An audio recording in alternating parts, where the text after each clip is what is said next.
Les filles, j'espère que vous allez bien. On se retrouve aujourd'hui pour une nouvelle vidéo et ça va être une vidéo assez particulière. Ça va être un tuto make-up, mais pas n'importe lequel. En fait, je vous explique un peu le principe de la vidéo, je vous explique comment ça m'est venu à l'esprit. En fait, ces derniers temps, je trouve que j'ai plus beaucoup de make-up, il me manque pas mal de choses et je sais pas, j'ai l'impression de tourner en rond avec mes produits. Et du coup, avant d'acheter du nouveau make-up, j'aime bien regarder ce que j'ai, faire un inventaire, ranger, etc. Et du coup, c'est ce que j'ai fait et j'ai retrouvé tellement de produits, c'est genre incroyable. J'ai retrouvé voilà les produits que j'utilisais avant et que j'ai délaissés. Et au final, je me suis dit qu'il y a de quoi faire en fait avec tout ça. Et je me suis dit que ce serait intéressant de vous faire une vidéo avec tous les produits que j'ai retrouvés, des anciens produits aussi que j'utilise plus. Bon, il y aura quelques produits que j'utilise encore et quelques nouveaux produits entre guillemets parce que j'ai pas retrouvé non plus tous les types de produits. Mais voilà, je me suis dit que c'était intéressant de faire cette vidéo. Donc là, tout ce look que vous voyez, c'est avec des produits qui traînent dans mes fonds de tiroir depuis un petit moment. Voilà, donc dans cette vidéo, on va lutter contre le gaspillage. On va faire une vidéo un peu écologique. Zéro gâchis, zéro ce que vous voulez. Mais bref, on va un peu recycler nos produits de maquillage. Donc voilà, si la vidéo vous intéresse, n'hésitez pas à rester jusqu'au bout. Et on se retrouve tout de suite pour le tuto. Du coup, on va commencer directement le défi make-up en travaillant les sourcils. Le premier produit que je vais utiliser, c'est l'Aqua-Brow de chez Make Up For Ever. Donc avant, j'utilisais que ça. Et j'avais complètement zappé que je l'avais. Mais du coup, comme maintenant j'utilise que le Deep Brow Pomade, je l'ai complètement délaissé. Donc je commence par me brosser les sourcils. Et avec un pinceau biseauté, je vais venir remplir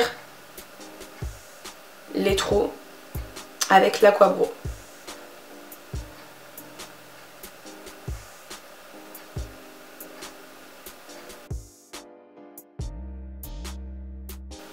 Le plus dur à travailler, ça va être la tête.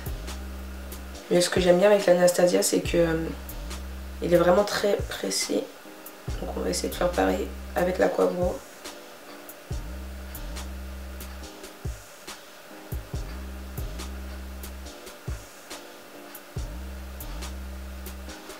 Maintenant, je vais utiliser une palette de chez Sephora que j'ai eu à un Noël, je sais plus lequel, ça fait très longtemps.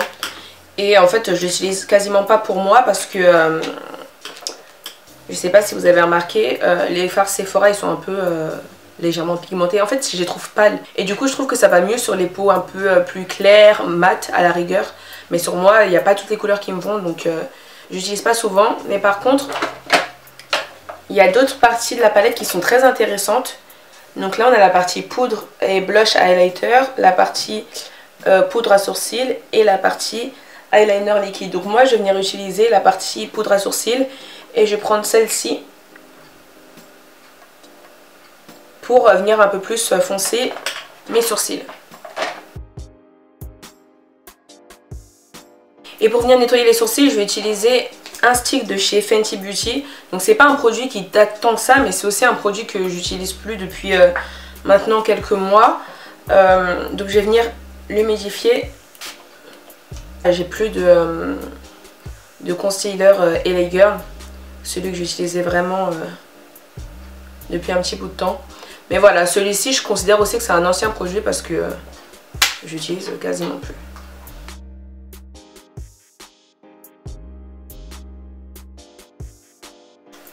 Je viens flouter les bords.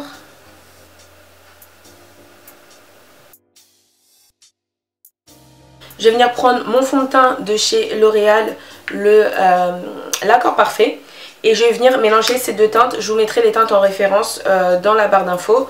Mais du coup, je mélange ces deux teintes parce que celui-ci est trop foncé et celui-ci est trop clair. Et c'est les deux qui suivent dans la gamme, si je ne me trompe pas. Et donc du coup, je les mélange. Ça fait la couleur adaptée à mon teint. Donc ce fond de teint là, on va pas venir tout de suite l'appliquer sur le teint, on va venir faire le teint après. Là, ce sera juste pour unifier mes paupières et le contour de l'œil. J'avais oublié que ce fond de teint était trop bien en fait. Franchement, des fois on se prend la tête avec des produits chers ou on se prend la tête à racheter des produits alors que On a ce qu'il faut à la maison. Alors en transition, je n'ai pas utilisé un ancien produit, j'ai juste utilisé des fards que j'ai déjà parce que en fait dans les fards que j'avais à l'ancienne, il n'y a pas de couleur de transition. Ça prouve bien que mon niveau n'était pas... Voilà. Voilà, je vais venir unifier ma paupière avec un fard que j'ai à la maison et que j'utilise actuellement. Pareil pour la couleur de transition. Je viens mettre un fard orangé. Vous allez voir, on va faire un maquillage vraiment simple et rapide. Hein. J'ai pas envie de me prendre la tête. Là, je vais venir mettre du marron foncé.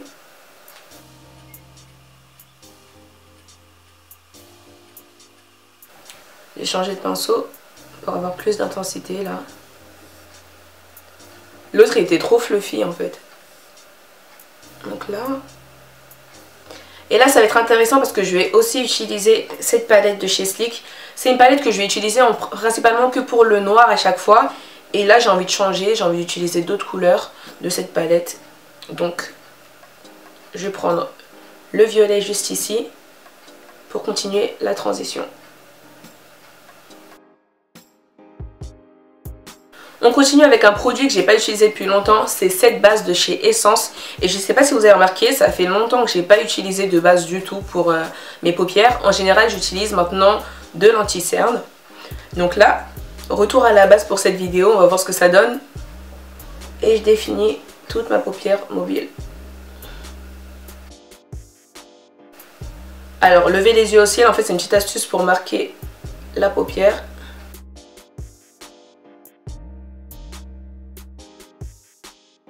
La queue du cut crease c'est toujours délicat en fait. Parce que si elle est trop fine, ça peut très vite faire bizarre en fait.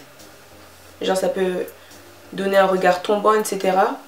Donc n'hésitez pas à faire certes une petite vague, mais gardez-la quand même assez épaisse. La queue de votre la queue de votre cut crease. J'ai un peu loin exprès, hein. Mais c'est juste... En fait, plus vous avez d'envergure, et plus votre trait il va être précis et naturel en fait. Ça va être beaucoup plus fondu, beaucoup plus diffus au final. Maintenant qu'on a bien préparé la base pour notre cut crease, on va venir appliquer la couleur principale. Et aujourd'hui, j'ai opté pour ce Gold Rose de chez MAC. Donc j'ai pas la référence en tête, je vais essayer de le retrouver, je vais vraiment essayer. Mais c'est un fard monochrome que j'ai acheté à l'unité. Et en fait j'avais acheté cette palette là pour créer mes propres palettes avec les fards MAC. Comme vous le voyez, je suis loin du compte. Mais bon, à l'époque j'étais jeune et naïve, je pensais vraiment que j'allais tout acheter genre. Mais ouais, donc du coup c'est pas une palette que j'ai trop utilisée parce que avant j'étais vraiment pro MAC, il y avait que MAC. Et en vrai il n'y avait pas encore toutes ces marques d'Instagram qui avaient émergé. Mais maintenant qu'il y a d'autres marques, il y a Jovia's Place, Anastasia Beverly Hills et Morphe aussi. Donc du coup MAC c'est plus du tout ma priorité. Mais aujourd'hui je vais venir utiliser ce fard là, on va le redécouvrir ensemble. Du coup je vais prendre un pinceau plat que je vais venir asperger de fixateur. Franchement ce rose il est juste magnifique. C'est pour ça que je voulais faire cette vidéo. On délaisse des produits qui sont juste géniaux, je comprends pas. Après on vient faire les éternelles insatisfaites au mode j'ai plus de produits, j'ai plus de fard, il me faut des nouvelles couleurs. La caméra elle a coupé mais du coup je suis en train de faire les traits.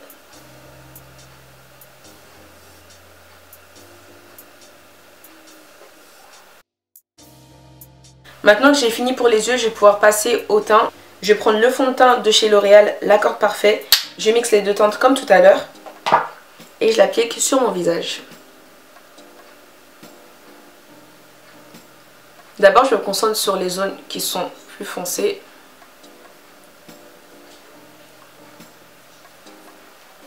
Donc le tour de ma bouche, au niveau des cernes et au niveau des tempes.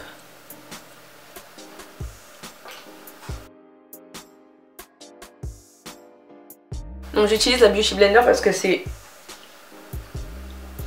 le meilleur moyen pour avoir un résultat assez couvrant. Et là c'est vraiment les zones qui sont plus foncées. Donc il faut vraiment que je les corrige.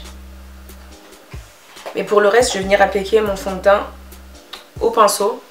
qui va quand même apporter un côté plus léger. Et j'aime pas en mettre beaucoup parce que j'ai remarqué que j'ai pas besoin de mettre tant de fond de teint que ça. Et surtout qu'avec l'anti-cerne et tout, on vient quand même avoir pas mal de couvrance. Je sais pas pourquoi j'ai délaissé son teint alors qu'il est grave bien. Il y avait un moment je me butais mais là, je sais pas. Maintenant en anti-cerne, j'utilise le stick de chez Fenty Beauty. On l'avait utilisé tout à l'heure pour les sourcils.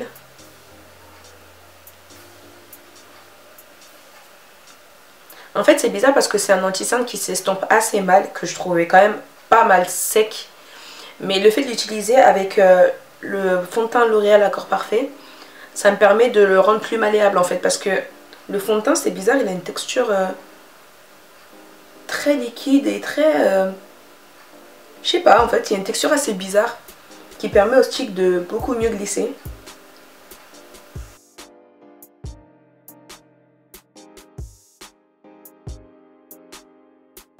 Pour mon baking, je vais venir utiliser cette poudre de chez Benai, c'est la Topaz.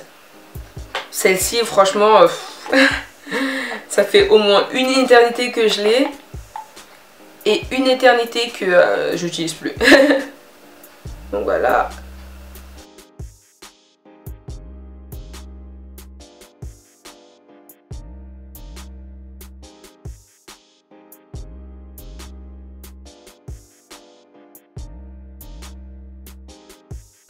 Et Baby Hair, c'est devenu n'importe quoi. Je vais venir balayer direct parce que j'ai pas envie d'avoir le teint trop poudré.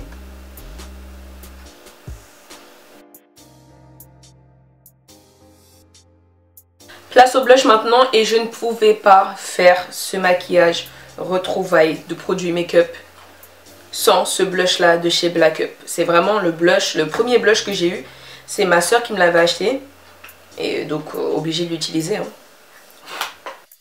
Maintenant je vais faire un léger highlighter avec la poudre Gold Deposit de chez MAC. Si vous me suivez depuis assez longtemps, vous devez vous souvenir de la vidéo dans laquelle je l'ai introduit. C'était vraiment... genre je venais de l'acheter, c'était la vidéo make-up routine ou un truc comme ça. Mais ça devait être ma deuxième vidéo, un truc comme ça. Et je sais pas, après j'ai arrêté de l'utiliser parce que y a eu d'autres marques. Anastasia Beverly Hills notamment.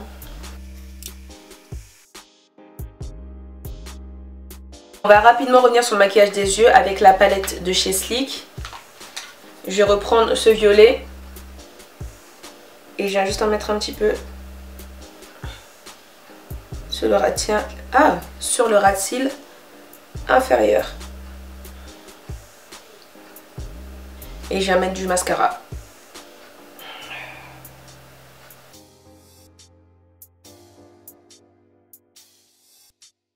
Alors pour les lèvres, je sais pas trop quoi faire. J'ai retrouvé tellement de produits que je sais pas.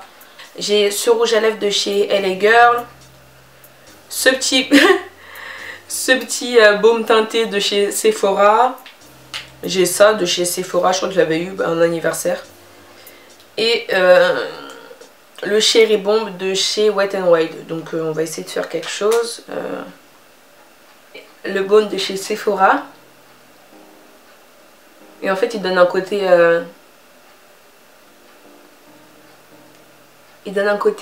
glossy. Donc j'aime bien.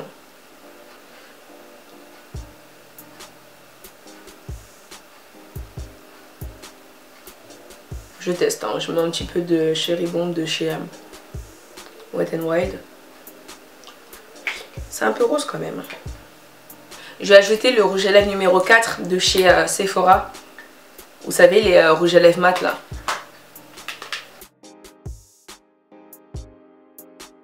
J'ai juste corrigé un petit peu les lèvres hors caméra parce que je les trouvais un peu trop roses. Donc j'ai juste mis du crayon marron. Et c'est ce crayon, laissez-moi le retrouver. C'est lui.